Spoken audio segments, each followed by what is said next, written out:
CB on the mic. World Rule Talk. Yeah. CB break it down, yeah, the host with the vision. From the classics to the new, every film get precision. Obscure reels hitting gems, yeah, we dig in the vault. Every frame get examined, every angle we talk. From the old school grain to the high def shine. Indie flicks to the hits, yeah, we cover all time. If it's cinema gold, then you know we gon' say, hit subscribe, tap in, let the critics all play. Yeah, film talk strong, never fading away. World Rule Talk forever and a day longer. Yo, what up though? This is your boy C Dot to the B Dot coming at y'all once again with another episode review. And today we're going to be talking about an episode of Goosebumps. This one is actually based off of a short story in R.L. Stine, one of his like anthology books, and it's called An Old Story. Now, this one wasn't half bad. You know, the makeup effects on the characters were pretty decent, actually. You know what I'm saying? Because this show had a a really low budget, so they had to work with what they had. But I felt like the effects were decent. You know what I'm saying? And one of the characters in this episode, he actually played a character in Are You Afraid of the Dark, which was one of my favorite episodes called The Tale of the Forever Game. It's about this kid. He's with his homeboy and his sister. You know what I'm saying? And they come across this tree in the middle of the woods because they keep going in circles and they're stuck. You know what I mean? So he accidentally falls into the tree. And so he has to play this game with the kid that's inside the tree.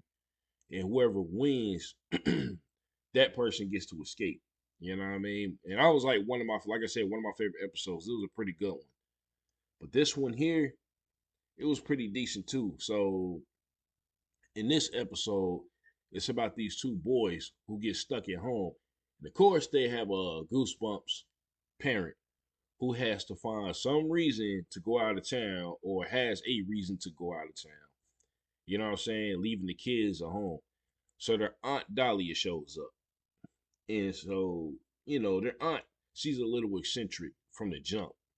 You know what I mean? And she makes these prune cookies and she wants them to try them, but they're hesitant. And so she, you know, starts strong arming them and all that into trying them. Basically saying, you don't try my cookies, you don't get no dinner. Which is weird, you know what I mean? Most of the time it's the other way around.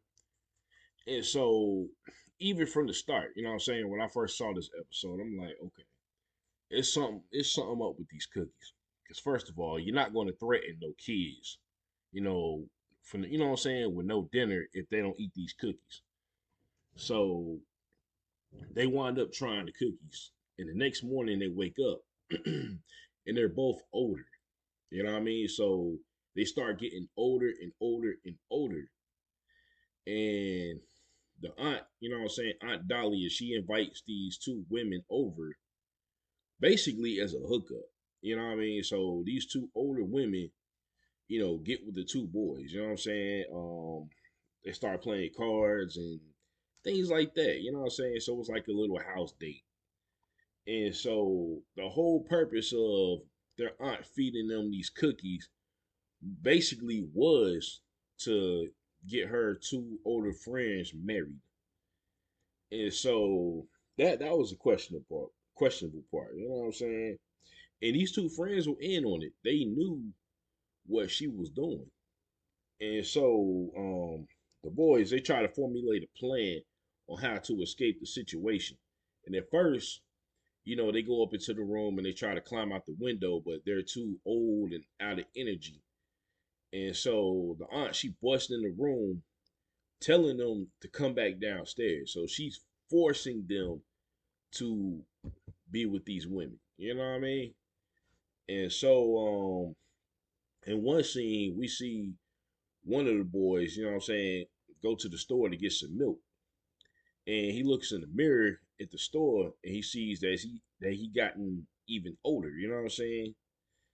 And so he comes back home with the milk, and now the boys are trying to you know what I mean, desperately get out of their situation. So they have a little meeting in the kitchen, and they see this baby food in the cabinet, and they're trying to, they wonder why it's there because both of them are of age. They're probably like maybe 11 to 12, even 13. I don't know, but nobody in the house eats baby food.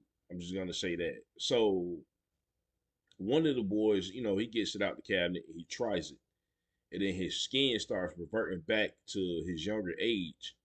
And then the other boy, he does the same thing. And so the aunt once again bust up in the kitchen, and the aunt and the two women see that they're now back to their normal age. And this pisses off, what I'm saying, Aunt Dahlia or whatever. And so she wants to turn them old again, which I'm like, yo, come on, son. You know what I mean? Like you really want to do this to your own nephews. And so one of the boys opens up the fridge and they discover a pitcher of prune juice. And the aunt, you know, based on the way she flinched when she saw it, they knew that that prune juice was their way out. So he just took the whole pitcher and threw it on his aunt, and then she just dissolved into like dust. You know what I mean? And then he looks over at the other older women, and then they just dip out. You know what I'm saying? They wised up and they dipped out. And so now, right before the episode ends, their mother calls. And one of the boys, you know what I'm saying, he's talking to her and she wants to talk to her other son. And so when he was trying to get the phone to his brother, you know what I mean, he discovers that his brother ate the whole, I guess it was another jar of baby food, and he ate it and he became a whole baby, you know what I'm saying? And so that ends the episode. So I got a few questions about this though. So one, right? Was the mother in on this situation? Because I'm just like, who was this lady really? You know what I'm saying? Aunt Dahlia. Because when he threw the prune juice on her, she dissolved into dust. So was she actually a human at all? Or a witch or whatever? I don't know. You know what I'm saying? And then the second question I have is at the end of the episode when one of the brothers decides to eat a whole jar of baby food and he becomes an actual baby. I'm like, what the hell made him do that? You know what I'm saying? He was already cool. Like they already reverted back to their original ages. So I'm like, excuse me, what made him do that? And there's always a question that the most, you know what I'm saying, at the ending of most of these episodes.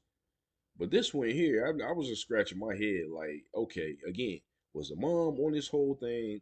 And why did he eat the whole jar of another, jar of baby food or whatever?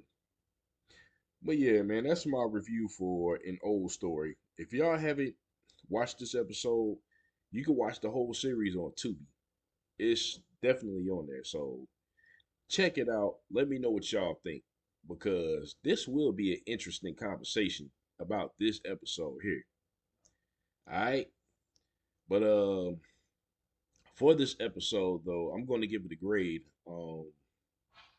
This episode definitely gets a 8.5 out of 10 for me.